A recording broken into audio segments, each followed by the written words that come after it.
সর্বোপরি আপনার ফ্যামিলি আপনাকে কিভাবে দেখতো? দুষ্টু মেয়েটা আজ অনেক বড় হয়ে গেছে এবং দুষ্টু মেয়েটা যখন দুষ্ট ছিল তখন আপনাকে কেমন দেখতো?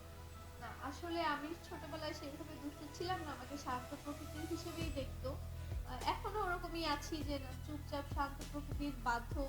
কথা শুনতাম না, দুষ্টুমি করতাম, সেটা খুবই স্বল্প পরিসরে ছিল, কিন্তু দুষ্টু হিসেবে কখনো স্কুল কলেজ অথবা বাসায় পরিচিতি পাইনি। সবার কাছে ওই শান্তশিষ্ট হিসেবেই থেকে আপনি কি গেছি। নিজেকে দুষ্টু হিসেবে স্বীকৃতি দিচ্ছেন এখন? আহ, এখনো সেইভাবে তো দুষ্টুমি করি না। এখন আপনি যখন তখন ছোটবেলায় যখন ছিলেন তখন কি এখন এই মুহূর্তে যদি রিয়েলাইজ করেন তখন কি আপনি এখন নিজেকে দুষ্ট বলতে পারবেন? না, সেইভাবে দুষ্টুমিতে ছিলাম না, বা বন্ধু বান্ধবীদের সাথে যে স্কুল ফাঁকি দিয়ে ঘুরতে যাওয়ার ব্যাপার, অথবা ক্লাসে, হ্যাঁ ক্লাসে একটু কথা বলতাম মাঝে মাঝে, ব্ল্যাকবোর্ডে নিজের নামটা উঠে যেত, ওই টিচারদের কাছ থেকে পানিশমেন্ট পেতাম, তখন কি ওই আপনাদের পর্যন্ত। সময় ব্ল্যাকবোর্ড ছিল, হোয়াইট বোর্ড ছিল না? না, আমাদের সময় আচ্ছা অবশ্যই আচ্ছা। ব্ল্যাকবোর্ড ছিল। ওকে, চমৎকার। আচ্ছা, আমি আরেকটা প্রশ্ন করব। সেটা হচ্ছে আপনি কখনো ছবি দেখতে গিয়েছেন কিনা বালি? না, এরকম কখনো হয়নি। হয়নি। না, আমি এখনো পর্যন্ত দেখতে সাইকেল যাইনি। চালাতে পারেন আপনি? না। বাইক, না, রিক্সা, একদমই না। Auto rickshaw? না, এসব আমি এখনো চালানো শিখিনি। এখনো চালানো শিখিনি, তার মানে কি আপনার অটো রিক্সা চালানোর ইচ্ছে আছে? একদমই না। আচ্ছা, ঠিক আছে। তো আমরা কিন্তু একটু ফান করেছি। তো সবকিছু মিলিয়ে আপনার কার্যক্ষেত্রটাকে আরো অগ্রাধিকার দিয়ে আপনাকে আরো অনেক দূরে যেতে হবে। এই দূরের যে যাত্রাটা, ফ্যামিলি কিন্তু আপনাকে সাপোর্ট করছে যদি এরকম হয়। আদৌ কি করছে? অবশ্যই। তো সেক্ষেত্রে আপনার ভূমিকাটা সবচেয়ে বেশি কে রাখছে? যদি বাবা মাকে আমরা কম্পেয়ার করি, যদিও কম্পেয়ার করা অবশ্যই। ভালো না, তারপরও কাজের ক্ষেত্রে আপনাকে কে সাপোর্ট বেশি দিচ্ছে?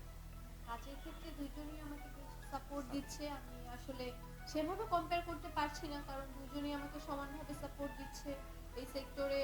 মানে আমার যে প্রিপারেশনের ব্যাপার বা সব দিক থেকেই তারা আমাকে সাপোর্ট দিচ্ছে। আচ্ছা, চমৎকার কথা বলেছেন। আচ্ছা, ধরেন আজকে আপনাকে আমি অন এয়ারে দিব এবং নিউজ প্রেজেন্টারে দিব। আপনার সাজুগুজু করতে কত সময় লাগে? এটা তো সাজুগুজুর মানে মেকআপ আমরা মাত্রা, যেটা বলি। জি, সেটা মাত্রার উপর ডিপেন্ড করে, তবে আমি ওইভাবে এত মেকআপ করি না, আমার অল্প সময় হয়ে যায়। অল্প সময় হয়ে জি। যায়।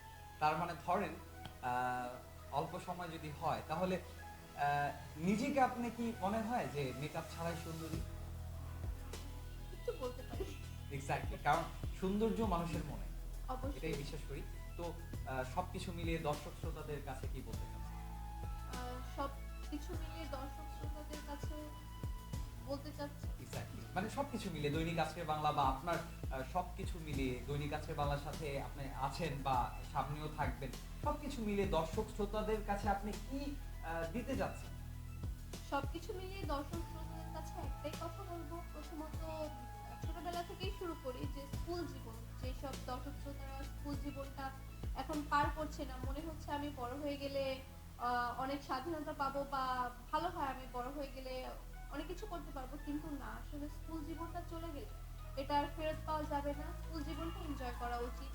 স্কুলের স্যার ম্যাম থেকে শুরু করে সবাই একটা আবেগের জায়গা ধারণ করে, যখন এখান থেকে ছেড়ে চলে আসবে তখন বুঝতে পারবে যে না, কোন এটাই আসলে লাইফের গোল্ডেন টাইম। তো স্কুল জীবনটা ভালোভাবে কাটানো উচিত। আর এছাড়া বলতে পারবো আমি অবশ্যই দৈনিক আজকের বাংলার সাথেই আছি, এবং আহ, ভবিষ্যৎ পরিকল্পনা দৈনিক আজকের বাংলাকে নিয়ে। তো আমাকে অবশ্যই আপনারা দৈনিক আজকের বাংলার আরো অনেক প্রোগ্রামে দেখতে পারবেন, আর আপনাদের সকলকে আমন্ত্রণ করবো দৈনিক আজকের বাংলার সাথে থাকার জন্য। আমিও ধন্যবাদ জানাতে চাই, কিন্তু শেষ একটা প্রশ্ন, এটা আমার থেকে। আহ, কাউকে পার্সোনালি কিছু ডেডিকেট করতে চান?